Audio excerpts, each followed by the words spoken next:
অন্ধকারে আতায় আতায় চায় হুতির এসে কথা ক স্যার কেমন আছেন, আছি ভালো। আতায় আতায় চায় গোয়েন্দা ডিএসবির লোকে চায়, আসলে গরিব মানুষ। ধরেন ওমরা দিলে তো লানুইটা গিফট দিছে জাতীয় সম্পদ থেকে 21 পদক আপনারে দিছে। আর পদকটা তো লাগবে না, বউয়ের চোখ টিপ দিকে লইবে না, আর কিন্তু কাপড় আসেনি, আর তো কাপড়ও নেই লোন না না, আমাদের জান্নাতে কাপড় আছে। এ কারবালার মানুষটি রে 7,000 হাফেজ চাকরির লাই, আর 4,000 মুফতি শুধু চাকরির লাই। এ হোসেনরা দিলে তাহলে আনুরে জব করে দিছে রে, কথা ঠিক কিনা?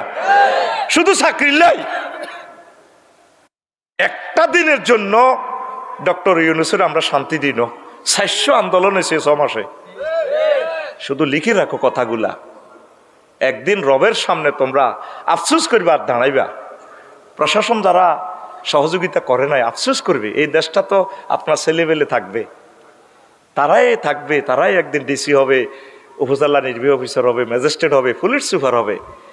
একদিন আফসোস করবে, আপনি হয়তো কবরে থাকবেন, আপনার সন্তানেরা বলবে আমার আব্বু কি করেছে দেশটার জন্য। 19 জন অফিসারের কারণে 1757 সালে 23 জুন 6:55 বাংলা স্বাধীনতা ডুবে গেছে ফলাশির যুদ্ধে।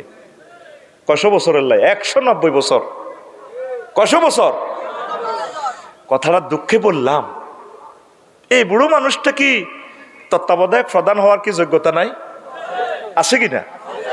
আমাদের 40 কোটি মানুষের লিস্টই করেন, সবার উপরে আল্লাহ ওনার মর্যাদা রাখছেন। আপনি নিজে চিন্তা করেন, ওনারে গালি দিতেছেন তো নিজের ভুল নিজে একদিন স্বীকার করবেন।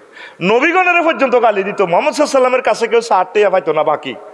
প্রত্যেক দিন ফেসবুক, ইউটিউব, বিবিসি নিউজে শুধু মুহাম্মদ সাল্লাল্লাহু আলাইহি ওয়াসাল্লামের কথা জাদুকর, তে নষ্ট, তে কবি, তে হুরান কিচ্ছা কয়, তে লক্ষ্মীপুর জুমরো বাজারও যায়, রঙ্গার দোয়ানো বইয়ে ওম্মা তার ফিসে দি ফেরেশতা আনে না, এটা কিতা? এ শুধু খবরে খালি মুহাম্মদ সাল্লাল্লাহু আলাইহি ওয়াসাল্লামের বিরুদ্ধে খবর কইতো। লক্ষ লক্ষ পয়গাম্বর, এত অথেন্টিক চরিত্রের অধিকারী, তাদের বিরুদ্ধে খালি মানুষে খালি কথা কইতো। কথা ঠিক কিনা?